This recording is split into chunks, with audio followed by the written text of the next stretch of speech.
May gabi pag usab Brad Adam nya diri ko sa Biblia gyapon Brad Adam sa Lucas 10:22. Ang tanang mga butang ginatugyan kanako sa akong amahan ug walay nakaila sa si kinsa ang anak gawa sa amahan o si kinsa ang anak gawa sa anak o kaniya kang kinsang gapakahimot sa anak ang pagpadayag sa amahan.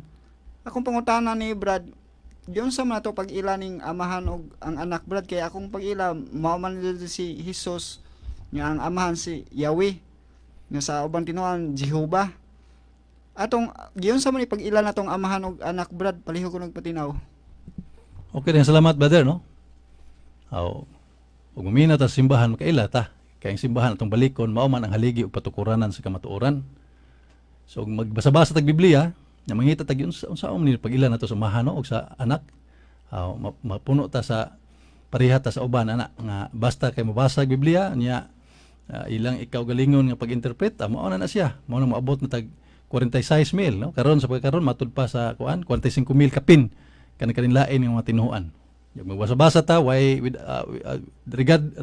regardless of the church founded by our Lord Jesus Christ, mo na, ma-appeal na punta dito sa laing tinuhuan mga kaigsuunan. Nga naman, tungod kay, mahitungod na gani sa pagtulunan, doktrina o dogma mga kaigsuunan, anhi kita sa simbahan kay ang doktrina o ang dogma, mauman ang interpretasyon diha sa balaang kasulatan. Ay, maingon ta nga, unsaon pag-ila nato sa amahan, unsaon to pag-ila sa anak without the Holy Spirit, dili ta makasabot ni ana.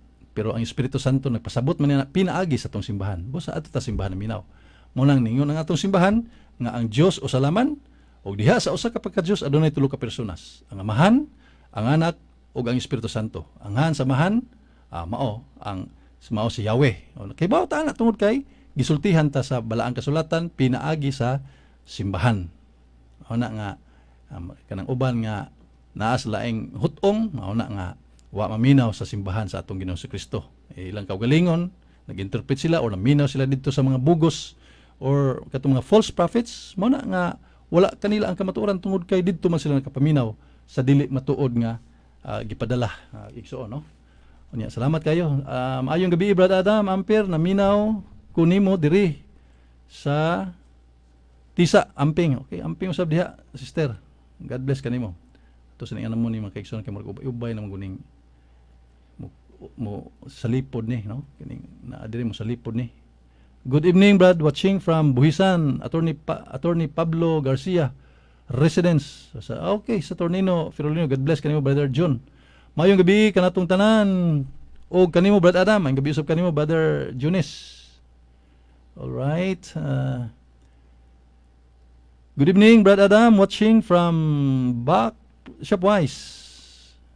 Daghang mga musod, mga kaigsoon, mawa galit ba, no? Bakwise, padayon, ano po? Padayon sa inyong pang sagway. Kay daghan mi naminaw bahin sa Biblia. Amping mo, Brad, God bless. Okay. Good evening, Brad. Naminaw nimo kanunay. Okay, daghang salamat brother Peter Milana. Ato ning amigo kaayo mga kaigsunan. Taga-amo ni dito sa Kandihay. Brad Adam, good PM kinibang bahin sa larawan. Mabasa sa Exodus 24, nagdili ang Dios sa paghimo sa larawan sa bisan unsang dagway. Sa ato pa ana ay pagdili og nahasulod kini sa napulo ka sugo apan ang pagtugot sa paghimo og larawan nahigawas man sa napulo ka sugo sumala sa Exodus 25:18-19 palihog sa pagpatinaw. Sabton magunato ning balaang kasulatan kay sa terminolohiya sa Hebreo adunay duha ka klase nga gitawag og graven images, larawan gihapon ang mga kaigsunan. Una, kini gitawag og pesel sa Hebreo, no? Pwede na nimo Google ka type ka og Hebreo nya space pesel ato bagon kaniya na usa na ka graven images. Ang Greek niya na gitawag og idolon, sa English gitawag og idol. Mao nay gidili sa Ginoo. diha sa Exodus, no, kapitulo 20. Pero nailang terminology sa Hebreo nga gitawag og temona. Kanang timona makigsunan gikan sa Griego nga ikone. Sa English gitawag og icon. Mao na anaa kanato ug mao na gipabuhat sa Ginoo, no?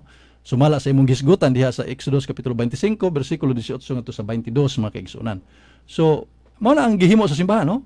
Nga mga larawan dili na Dios kundi mao na sibo sa gipahimo sa Dios diha sa Exodus mga kaigsunan. Wala mo igong panahon, no? Kini ang ato ang oras di na gyud nato matabang napay daghang kay gawong palihog lang ko, no? Ibalik lang yung text ninyo sa karong Bernice pohon, no?